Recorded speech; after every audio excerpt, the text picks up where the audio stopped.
যে ইসলামী খেলাফত ব্যবস্থার কিছু সংক্ষিপ্ত মূলনীতি। ন্যায়পরায়ণ, দায়িত্বশীল, ওসি ন্যায়পরায়ণ, ডিসি ন্যায়পরায়ণ, মন্ত্রী ন্যায়পরায়ণ, প্রিন্সিপাল ন্যায়পরায়ণ, পরিচালক ন্যায়পরায়ণ, আমির ন্যায়পরায়ণ। ন্যায়পরায়ণ দায়িত্বশীলকে আল্লাহ সবার আগে সম্মান দেবেন। এবার আমরা সংক্ষিপ্তভাবে খেলাফতের কিছু মূলনীতি দেখি, যে ইসলামী খেলাফত ব্যবস্থার কিছু সংক্ষিপ্ত মূলনীতি। ইসলামী খেলাফত ব্যবস্থার সবচেয়ে বড় মূলনীতি হচ্ছে, ইসলামী খেলাফতে এই বিশ্বাস রাখা হয় যে ক্ষমতা এবং রাজত্বের মালিক কোনো মানুষ নয়, জনগণ নয়, কোনো পরিষদ নয়, কোনো কমিটি নয়, কোনো দেশ নয়। ক্ষমতা এবং রাজত্বের একচ্ছত্র মালিকানা আল্লাহ সুবহানাহু ওয়া তাআলার। এবং এটি শুধু আক্ষরিক অর্থে নয়, বরং বাস্তবিক অর্থে বিশ্বাস করা হয়। এবং আল্লাহ সুবহানাহু ওয়া তাআলা কোরআন মাজিদে বারবার এটির ঘোষণা দিয়েছেন। যেমন আল্লাহ সুবহানাহু ওয়া তাআলা বলেন, ফাহাজামুহুম বিইযনিল্লাহ ওয়া কাতালা দাউদ জালুতা।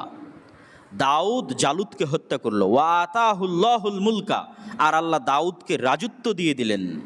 ওয়ালাউলা দাফউল্লাহিন নাস বা'দহুম বিবা'দ, আর আল্লাহ যদি একজন শক্তিশালী দিয়ে আর একজন শক্তিশালীকে পরাজিত না করতেন, লাফাসাদাতিল আরজ, তাহলে পৃথিবী ফাসাদে পরিপূর্ণ হয়ে যেত।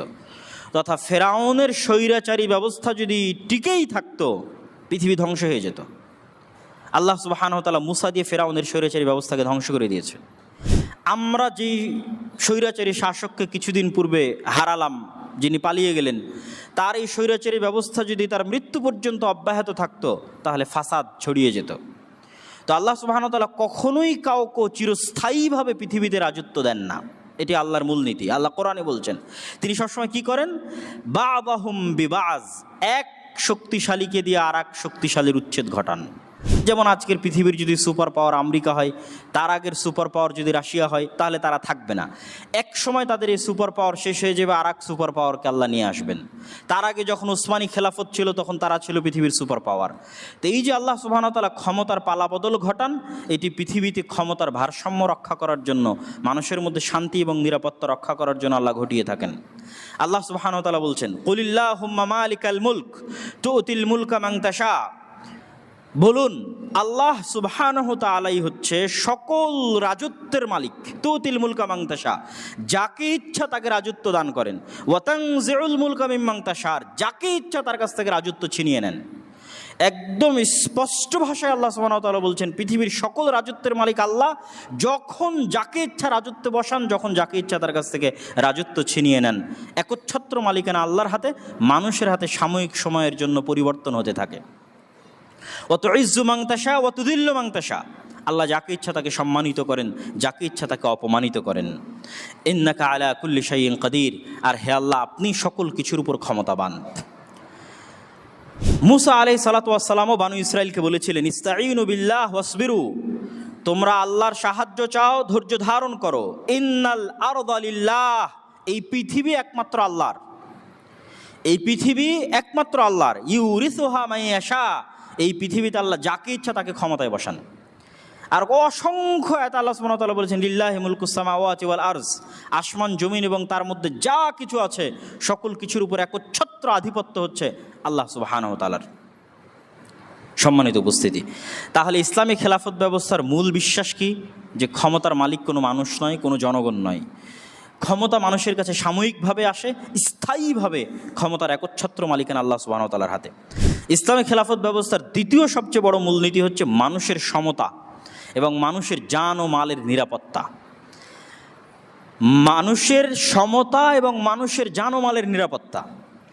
ইসলামের নিকটে, ইসলামী খেলাফত ব্যবস্থার নিকটে মানুষের জান ও মালের নিরাপত্তা এত উপরে যে সকল হালাল হারাম হয়ে যেতে পারে মানুষের জান বাঁচানোর জন্য, আর সকল হালালও হারাম হয়ে যেতে পারে, হারামও হালাল হয়ে যেতে পারে মানুষের জান বাঁচানোর জন্য।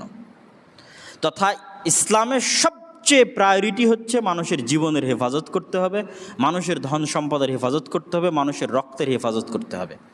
তাহলে ইসলামী খেলাফত ব্যবস্থায় দুইটা জিনিস সবচেয়ে গুরুত্বপূর্ণ, একটা মানুষের সমতা, আরেকটি হচ্ছে মানুষের জীবন। যেমন মানুষ যদি মারা যায় আর ওই অবস্থায় যদি শুকুরের গোস্ত থাকে, তাহলে শুকুরের গোস্ত তার জন্য খাওয়া হালাল। কেননা জীবন বাঁচানো ইসলামে সবচেয়ে বেশি গুরুত্বপূর্ণ, সবচেয়ে দামি, সবচেয়ে প্রায়োরিটি। আর সমতার বিষয়টি আল্লাহ সুবহানাহু ওয়া তাআলা কোরআন মাজিদে স্পষ্ট করে দিয়েছেন। তিনি মানুষকে সবসময় মানুষ হিসেবে সম্বোধন করেছেন। যখন তিনি মানুষকে সম্বোধন করেছেন তখন মানুষ হিসেবে সম্বোধন করেছেন। ডোম, চামার, মেথর, মুচি, বানু ইসরাইল, ইহুদি, খ্রিস্টান, মুসলমান, যত গোত্র, যত দল, যত রং, যত বর্ণ, কে সাদা কে কালো, সকলকে আল্লাহ সুবহানাহু ওয়া তাআলা এককভাবে সম্বোধন করেছেন। ইয়া আইয়ুহান নাস, এই মানুষেরা, হে কালো আফ্রিকান মানুষেরা, হে সাদা চামড়ার ইউরোপিয়ান আমেরিকান মানুষেরা, হে বাঙালিরা, হে পাকিস্তানিরা, হে আফগানিস্তানিরা, সৌদিরা, যে যত কিছুর উপর ভিত্তি করে বিভেদ হয়ে আছে, সবাই আল্লাহ সুবহানাহু ওয়া তাআলার নিকট মানুষ। কিভাবে? ইন্না খালাকনাকুম মিন যাকারি ওয়া উনসা, তোমাদের সবাইকে আমি এক পুরুষ আর এক নারী থেকে সৃষ্টি করেছি, অতএব সবাই সমান। কে কালো কে সাদা, আর কে ডোম কে চামার, কে মেথর, কে মুচি, সবাই আল্লাহর নিকটে সমান। সবাই আল্লাহর নিকটে আল্লাহর বান্দা, সবাই আল্লাহর নিকটে আদম এবং হাওয়ার সন্তান। ইন্না খালাকনাকুম মিন যাকারি ওয়া উনসা, এক পুরুষ আর এক নারী থেকে সৃষ্টি করেছি। ওয়া জাআলনাকুম শুউবান ওয়া ক্বাবাইলা লিতাআরাফু, আর তোমাদেরকে জাতি আর গোত্রের মধ্যে ভাগ করে দিয়েছি, ভাষার দৃষ্টিতে ভাগ করে দিয়েছি, জাতি গোত্র হিসেবে ভাগ করেছি, যেন তোমরা পরস্পরকে চিনতে পারো। ইন্না আকরামাকুম ইনদাল্লাহি আতকাকুম, আর আল্লাহর নিকটে তোমাদের সম্মান তোমাদের রং, জাতি, গোত্র ইত্যাদির উপর ভিত্তি করে নির্ধারিত হবে না। আল্লাহর নিকটে যোগ্যতার একমাত্র মাপকাঠি তোমাদের তাকওয়া। অতএব কে কত যোগ্য, যোগ্যতা প্রদর্শন করো তাকওয়ায়। কোন ঘরে জন্মগ্রহণ হয়েছে, কোন বংশে জন্মগ্রহণ হয়েছে, এটি দিয়ে আল্লাহ সুবহানাহু ওয়া তাআলা কাউকে মাপেন না। আল্লাহর নিকটে যোগ্যতার একমাত্র মাপকাঠি হচ্ছে তাকওয়া। এবং এই আয়াত প্রমাণ করে যে পৃথিবীতেও মানুষকে যোগ্যতার ভিত্তিতে মূল্যায়ন করা উচিত। পৃথিবীতে মানুষকে তার রং, তার কালার, তার জাতি, গোত্রভেদে মূল্যায়ন না করে তাকেও তার যোগ্যতা অনুযায়ী মূল্যায়ন করা উচিত। তো যোগ্যতার অনেক ক্যাটাগরি থাকতে পারে, কিন্তু আল্লাহর নিকটে একটাই ক্যাটাগরি, সেটি তাকওয়া। আর দুনিয়াতে যোগ্যতার অনেক ক্যাটাগরি থাকতে পারে। যদি বিশ্ববিদ্যালয়ের ভিসি নির্ধারণ করার দরকার হয়, তাহলে যে সবচেয়ে যোগ্য, সবচেয়ে শিক্ষিত তাকে নির্ধারণ করতে হবে। যদি হিসাব রক্ষক নির্ধারণ করার প্রয়োজন হয়, তাহলে যে সবচেয়ে ভালো হিসাব বুঝে তাকে নির্ধারণ করতে হবে। এটা একটা যোগ্যতা। তথা যোগ্যতার মাপকাঠিতে মানুষকে নিয়োগ দিতে হবে, কোটার ভিত্তিতে নয় বা অন্য কোনো কিছুর ভিত্তিতে নয়। মানুষের সমতার বিষয়ে আল্লাহ সুবহানাহু ওয়া তাআলার এই আয়াতের পাশাপাশি রাসূল সাল্লাল্লাহু আলাইহি ওয়াসাল্লামের একটি হাদিসও আমাদের জন্য স্মরণীয়। বিদায় হজ্জের ভাষণে রাসূল সাল্লাল্লাহু আলাইহি ওয়াসাল্লাম বলেন, ইয়া আইয়ুহান নাস, হে মানব জাতি। তিনিও এখানে আল্লাহর মতো মানুষকে মানুষ হিসেবে সম্বোধন করেছেন। ইন্না রাব্বাকুম ওয়াহিদ, তোমাদের প্রতিপালক একজন। ওয়া ইন্না আবাকুম ওয়াহিদ, আর তোমাদের সবার পিতা একজন। পৃথিবীর কালো, সাদা, বৌদ্ধ, হিন্দু, মুসলমান সবার পিতা একজন। আলা আলা ফাজদালি আরাবিয়িন আলা আজামিয়িন, কোনো আরবের কোনো প্রাধান্য নেই কোনো অনারবের উপরে। ওয়ালা আলি আজামিন আলা আরাবিয়িন, আর কোনো অনারবের কোনো প্রাধান্য নেই কোনো আরবের উপরে। ওয়ালা আলি আহমার আলা আসওয়াদ, আর কোনো লাল কালারের ব্যক্তির কোনো প্রাধান্য নেই কালো বর্ণের কোনো ব্যক্তির উপর, আর কোনো কালো বর্ণের কোনো প্রাধান্য নেই কোনো লাল বর্ণের উপর। ইল্লা বিত তাকওয়া, তবে মান মর্যাদা নির্ধারিত হবে তাকওয়া, পরহেজগারিতার উপর ভিত্তি করে। সম্মানিত উপস্থিতি, তো রাসূল সাল্লাল্লাহু আলাইহি ওয়াসাল্লামের এই হাদিসও আল্লাহ সুবহানাহু ওয়া তাআলার ওই আয়াতের মতো, যে আয়াতটি আমরা বললাম, সেটির মতো স্পষ্ট করে দিল যে ইসলামী খেলাফতে বা ইসলামী ব্যবস্থায় সকল মানুষ এক আদমের সন্তান হিসেবে, এক আল্লাহর বান্দা হিসেবে সমান। তাদের মধ্যে জাত পাত, গোত্র, বর্ণ কোনো কিছুর ভিত্তিতে কোনো রকম পার্থক্য করা যাবে না। তাহলে আমরা ইসলামী খেলাফত ব্যবস্থার দ্বিতীয় স্পষ্ট মূলনীতি কি দেখলাম? মানুষের মধ্যে সমতা এবং রক্তের সর্বোচ্চ মূল্য, মানুষের জান ও মালের সর্বোচ্চ হেফাজত। 3 নম্বর, ইসলামী খেলাফত ব্যবস্থায় তৃতীয় সবচেয়ে গুরুত্বপূর্ণ বিষয় হচ্ছে ন্যায়পরায়ণতা। এই 3টে জিনিসের উপরে ইসলামী খেলাফত ব্যবস্থা টিকে থাকে। 1, ক্ষমতার একচ্ছত্র মালিকানা আল্লাহ সুবহানাহু ওয়া তাআলা। 2, মানুষের সমতা, মানুষের জান ও মালের নিরাপত্তা। আর 3 হচ্ছে ন্যায়পরায়ণতা। এই ন্যায়পরায়ণতা আমরা মুসলমানেরা এবং আমরা আলেম ওলামারা মানুষকে বুঝাতে ব্যর্থ। আমরা মানুষকে বুঝিয়েছি ইসলাম মানে শুধু সালাত, সিয়াম, হজ, জাকাত। তখন মানুষ কি করছে? মানুষ যখন এতটুকুই বুঝে নিয়েছে যে ইসলাম মানে সালাত, সিয়াম, হজ, জাকাত, তখন প্রশ্ন ফাঁস করে যে টাকা ইনকাম করছে, সে বলছে আমি প্রশ্নে ফাঁসের টাকা আল্লাহর রাস্তায় দান করি। নাউজুবিল্লাহি মিন যালিক। আর একজন দুর্নীতি করে মানুষের সম্পদ দখল করে হজ করতে গিয়ে মনে করতেছে আমি সকল গুনাহ ক্ষমা করে নিয়েছি। কেন? আমরা মানুষকে ন্যায়পরায়ণতা বুঝাতে পারিনি। আমরা মানুষকে বুঝিয়েছি ইসলাম মানে শুধু সালাত, সিয়াম, হজ, জাকাত। এই জন্য বাংলাদেশের যত ওসি, ডিসি, এসপি, মন্ত্রী, মিনিস্টার, সচিব, যে যেখানে দায়িত্ব পালন করছে, এদের 100তে 100 জন কোনো না কোনো ধর্মীয় প্রতিষ্ঠানের সাথে সম্পৃক্ত আছে। হয় জালসার প্রধান অতিথি, বিশেষ অতিথি, নয় মসজিদ মাদ্রাসার কমিটি। আর অন্তত 60 থেকে 70% মানুষ হজ এবং উমরা সম্পূর্ণ করেছে। আর অন্তত 30 থেকে 40% মানুষ সালাত আদায় করে। কিন্তু আপনি এই একটা মাপকাঠিতে তাদেরকে মাপেন যে এদের কতজন ন্যায়পরায়ণ। এই যে যতজন হাজি, সালাত আদায়কারী, মসজিদ মাদ্রাসার কমিটি, ওসি, ডিসি, এসপি, মন্ত্রী, মিনিস্টার, সচিব, এরা কতজন নিজ নিজ দায়িত্বে ন্যায়পরায়ণ, অথচ তারা দাবি করছে আমরা মুসলমান এবং তারা মনে করে নিয়েছে এই সালাত সিয়াম দিয়ে তারা জান্নাতে চলে যাবে। এই ব্যর্থতা আমাদের যে আমরা তাদেরকে বুঝাতে পারিনি যে ইসলাম মানে সবার আগে ন্যায়পরায়ণতা। ইসলামের সর্বোচ্চ স্থান হচ্ছে ন্যায়পরায়ণতার। আল্লাহ সুবহানাহু ওয়া তাআলা নিজে ন্যায়পরায়ণ এবং সত্যবাদী, নবী রাসূল পাঠিয়েছেন ন্যায়পরায়ণ এবং সত্যবাদী। এই দুটো বিষয়ের উপর ভিত্তি করে ইসলাম টিকে আছে, সত্য আর ন্যায়পরায়ণতা। ইসলামের প্রত্যেকটা বিধান সত্য এবং ন্যায়। যেমন চুরি করলে হাত কাটতে হবে, এটি সত্য এবং ন্যায়, এটা অন্যায় নয়। আল্লাহ সুবহানাহু ওয়া তাআলা নিজের উপর যেই বিষয়কে সবচেয়ে কঠোরভাবে হারাম করেছেন সেটা হচ্ছে জুলম, অত্যাচার। ইন্নী হারামতু যুলমা আলাইয়া।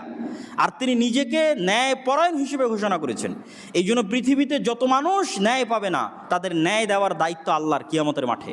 যদি তিনি ওই সমস্ত মানুষকে কিয়ামতের মাঠে ন্যায় না দিতে পারেন তাহলে তিনি রব হিসেবে মিথ্যুক, নাউজুবিল্লাহ। কিন্তু তিনি তা হবেন না, এটাই তার ওয়াদা। তাহলে তার সবচেয়ে বড় বৈশিষ্ট্য হচ্ছে তিনি ন্যায়পরায়ণ। তিনি তার সাথে সম্পৃক্ত সকল গুনাহ ক্ষমা করে দিবেন। কিন্তু এক মানুষ আর এক মানুষের উপর জুলুম করবে, এটা যতক্ষণ ওই মানুষ ক্ষমা না করবে ততক্ষণ আল্লাহ ক্ষমা করবেন না, কেননা তিনি ন্যায়পরায়ণ। কিন্তু আমাদের কাছে ন্যায়পরায়ণতাই সবচেয়ে অবহেলিত। মসজিদ বলেন, মাদ্রাসা বলেন, ইসলামী দল বলেন, সংগঠন বলেন, সব জায়গাতে সালাত, সিয়াম, হজ, যাকাত আছে, ন্যায়পরায়ণতা নাই।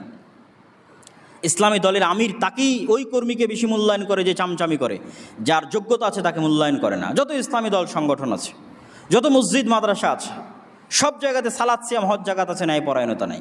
তাহলে ইসলামী রাষ্ট্র ব্যবস্থার তৃতীয় মৌলিক ভিত্তি হচ্ছে ন্যায়পরায়ণতা।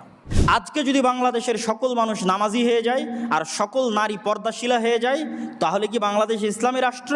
জি না। বাংলাদেশ তখন ইসলামী রাষ্ট্র যখন এখানে একজনের প্রতি অন্যায় করা হবে না, তখন ইসলামী রাষ্ট্র। কেউ কারো সম্পদ অন্যায়ভাবে ভক্ষণ করতে পারবে না, কেউ কারো প্রতি অন্যায়ভাবে প্রহার করতে পারবে না, কেউ কারো ন্যায্য অধিকার অন্যায়ভাবে ছিনিয়ে নিতে পারবে না, তখন ইসলামী রাষ্ট্র। তখন যদি নামাজ নাও পড়ে তাহলে সেটা আল্লাহ সুবহানাহু ওয়া তাআলা ক্ষমা করে দিবেন, কিন্তু রাষ্ট্র ইসলামী। তখন যদি কেউ পর্দা নাও করে তো আল্লাহ সুবহানাহু ওয়া তাআলা ক্ষমা করে দিতে পারেন, কিন্তু রাষ্ট্র ইসলামী। তাহলে আমাদের মাথা থেকে এই চিন্তা বের করে দিতে হবে যে আমরা যেটাকে মনে করছি এটাই ইসলাম, জি না। ইসলামের মূল ভিত্তি ন্যায়পরায়ণতা। তাহলে একটা ইসলামী দল কখন ইসলামী দল? যখন তার মধ্যে ন্যায়পরায়ণতা আছে। খালি ইসলামের নামে বড় বড় লেকচার দিলে ইসলামী দল, জি না। একটা মাদ্রাসা কখন ইসলামী মাদ্রাসা? শুধু কোরআন হাদিস পড়াচ্ছে, জি না। ওর মধ্যে ন্যায়পরায়ণতা আছে প্রতিষ্ঠানের মধ্যে, তখন এটা ইসলামী মাদ্রাসা। তাহলে আল্লাহ সুবহানাহু ওয়া তাআলা কোরআন মাজিদে কি বলছেন? ইন্নাল্লাহা ইয়া'মুরুকুম আন তুআদ্দুল আমানাতি ইলা আহলিহা। হে দুনিয়ার মানুষ, আল্লাহ তোমাদেরকে আদেশ দিচ্ছে তোমরা আমানত যে যতটুকু পাওয়ার হকদার তাকে ততটুকু পৌঁছে দাও। এটাই ন্যায়পরায়ণতার ভিত্তি। ওয়াইদা হাকামতুম বাইনান নাস আন তাহকুমু বিল আদল। আর যখন তোমরা মানুষের মধ্যে বিচার ফায়সালা করবে তখন ন্যায়পরায়ণতার সাথে করো। ইয়া আইয়ুহাল্লাযীনা আমানু কুনু কাওয়ামিনা লিল্লাহি শুহাদা বিল কিসত। হে ঈমানদারগণ, তোমরা সাক্ষী হও ন্যায়পরায়ণতার ভিত্তিতে। ওয়ালা ইয়াজরিমান্নাকুম শানআনু কওমিন আলা আল্লা তা'দিলু। কোনো মানুষের প্রতি ব্যক্তিগত বিদ্বেষ, কোনো জাতি, কোনো দল, কোনো গোত্রের প্রতি তোমার ব্যক্তিগত বিদ্বেষ তোমাকে যেন ন্যায়পরায়ণতা থেকে দূরে সরিয়ে না দেয়। ই'দিলু হুয়া আকরাবু লিত-তাকওয়া। ন্যায়পরায়ণতা প্রতিষ্ঠা করো, ন্যায়পরায়ণতাই হচ্ছে তাকওয়ার সবচেয়ে নিকটবর্তী। আল্লাহ সুবহানাহু ওয়া তাআলা আরো বলেন, ওয়া ইন হাকামতা ফাহকুম বাইনাহুম বিল কিসত। হে মুহাম্মদ সাল্লাল্লাহু আলাইহি ওয়াসাল্লাম, যখন মানুষের মধ্যে বিচার ফায়সালা করবেন ন্যায়পরায়ণতার সাথে করবেন। ইন্নাল্লাহা ইউহিব্বুল মুকসিতিন। আল্লাহ ন্যায়পরায়ণতাকারীদেরকে ভালোবাসেন। ইয়া আইয়ুহাল্লাযীনা আমানু কুনু কাওয়ামিনা বিল কিসতি শুহাদা লিল্লাহি ওয়ালাউ আলা আনফুসিকুম। হে ঈমানদারগণ, তোমরা ন্যায়পরায়ণতার ভিত্তিতে সাক্ষী দাও, যদিও সেটি তোমার নিজের বিরুদ্ধে হয়, যদিও তোমার আত্মীয় স্বজনের বিরুদ্ধে হয়, বাপ মায়ের বিরুদ্ধে হয়, কিন্তু ন্যায়পরায়ণ থাকো। রাসূলুল্লাহ সাল্লাল্লাহু আলাইহি ওয়াসাল্লাম এই জন্য হাদিসের মধ্যে বলেছেন, সাবআতু ইউদিল্লুহুমুল্লাহ ইয়াওমা লা দিল্লা ইল্লা দিল্লুহ। 7 শ্রেণীর মানুষকে আল্লাহ বিশেষ ছায়া দিবেন কিয়ামতের মাঠে। তো 1 নম্বরে তাহাজ্জুদ গুজারকেও বলা নাই, 1 নম্বরে নফল সিয়াম পালনকারীকেও বলা নাই, 1 নম্বরে বলা আছে ইমামুন আদিল, ন্যায়পরায়ণ, দায়িত্বশীল। ওসি ন্যায়পরায়ণ, ডিসি ন্যায়পরায়ণ, মন্ত্রী ন্যায়পরায়ণ, প্রিন্সিপাল ন্যায়পরায়ণ, পরিচালক ন্যায়পরায়ণ, আমির ন্যায়পরায়ণ। ন্যায়পরায়ণ দায়িত্বশীলকে আল্লাহ সবার আগে সম্মান দিবেন, কারণ আল্লাহ সুবহানাহু ওয়া তাআলা নিজে ন্যায়পরায়ণ, তিনি ন্যায়পরায়ণতাকে ভালোবাসেন।